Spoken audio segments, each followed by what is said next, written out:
ओम शांति। 2 अगस्त 2023 के धारणा वरदान सुने।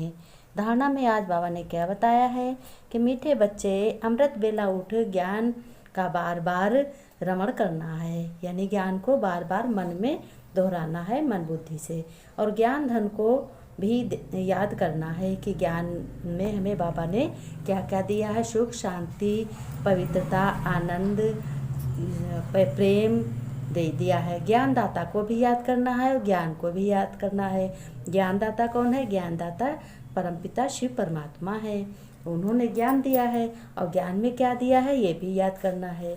ईश्वरी नशे में रहकर सेवा करनी है, ज्ञान की समझ एक दूसरे को देनी है, एक मत होकर रहना है।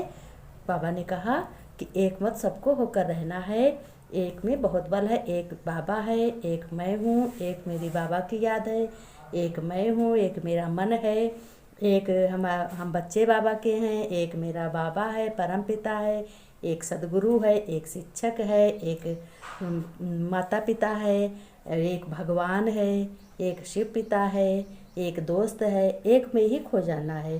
फिर बाबा ने कहा एक में बहुत बल होता है, और बुद्धि से सबको अपना ध्यान रखो और मन से अपने शिव परम पिता परमात्मा को याद करना है। एक मत होकर रहना है, एक भरोसा, एक श्वास, एक आशा, एक ही सुख सब कुछ है, उसी में समाया हुआ है। बाबा ने वरदान दिया है कि बच्चों, संपन्न बच्चों के चेहरे से दूसरी आत्माएं प्रसन्न होंगी। तुम लोगों के इतने संपन्न चेहरे हो जाएंगे, खुशहाल हो जाएंगे, जो कि तुम्हारे चेहरे देखकर दूसरी भी आत्माएं प्रसन्न होंगी। कोई व्रत को उसी छाया में शांति मिलती है। कोई वृक्ष ऐसा होता है लगाओ तो जिसमें उसी वृक्ष में के नीचे जाओ छाया मिलती है। जैसे गर्मी से कोई व्याकुल आ रहा है, उस वृक्ष के नीचे अगर खड़ा हो गया, कितनी शीतलता छाया मिलती है, तो कितनी खुशी होती है। इसी प्रकार से तुम बच्चों के पास जो कोई आएगा और तुम्हारी खुशी और तुम्हारी ज्ञान की नॉलेज जब उन्हें बताओगे, ज्ञान की नॉलेज सुनेंगे, देखेंगे, तो वो भी उनको मालूम देता बहुत खुशी होगी कि इनके पास आने से बैठने से हमें बहुत खुशी होती। कोई लोग होते हैं अपनी हाय हाय करते रहते हैं, उनके पास बैठो दुखी दुख सुनाया करते हैं, दुख का ही समाचार सुनाते हैं, तो ऐसे लोगों के पास बैठने से खुशी गायब हो जाती है और दुख के वाइब्रेशन स्वयं में आने लगते हैं। जब तुम खुश होगे, तुम्हारा तो अलग ही है विचार, तुम सब शिव पिता के परमात्मा के बच्चे हो, तो तुमको तो खुशी हर बात में नज़र आएगी और खुशी खुशी काम करोगे। किसी भी काम को काम मत समझो, कोई भी कर्म कर रहे हो तो उसको सेवा समझ कर करो।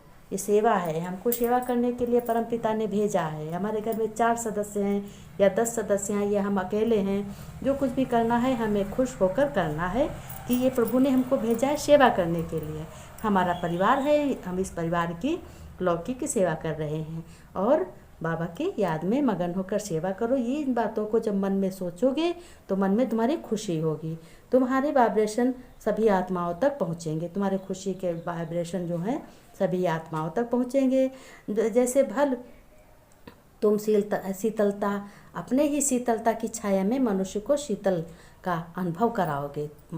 तुम्हारी छाया में, तुम्हारे पास बैठने से, तुम्हारी बात से, तुम्हारी बोलने से सबको शीतलता नज़र आएगी और तनाव खुश हो जाता है, और भी जो होगा मन का तनाव जो है वो चला जाता है और हर मनुष्य, हर प्राणी खुश हो जाता है। आपकी प्रसन्नता को वाइब्रेशन अपनी प्राप्तियों की छाया द्वारा तन मन के शांति और शक्ति की अनुभूति कराते हो। तुम ही अपने तन मन की शक्ति से, मन के वाइब्रेशन से, खुशी से, बाबा के दिए हुए ज्ञान से सबको क्या अनुभूति कराते हो, सबको नया नज़ारा दिखाते हो, सबको एक एक वर्ड रोज़ नया बताते हो कि आज मेरे बाबा ने ये कहा, आज मेरे बाबा ने ये पढ़ाया, आज बाबा ने इतनी शक्तियाँ दी, आज बाबा ने स्लोगन दिया, वरदान दिया।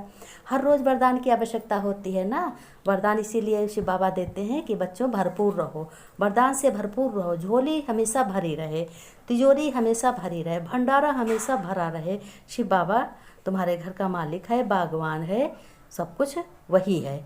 जो स्लोगन में बाबा ने दिया है, जो स्मृति स्वरूप रहते हैं उन्हें कोई भी किसी चीज़ की अप्राप्ति नहीं है, सब कुछ प्राप्त हो जाता है। जो बाबा की याद में रहते हैं कि बाबा के हम बच्चे हैं, तो उनके लिए कुछ अप्राप्त नहीं, सब कुछ प्राप्त हो जाता है, सब में सफल होते हैं मीठे बच्चे। ओम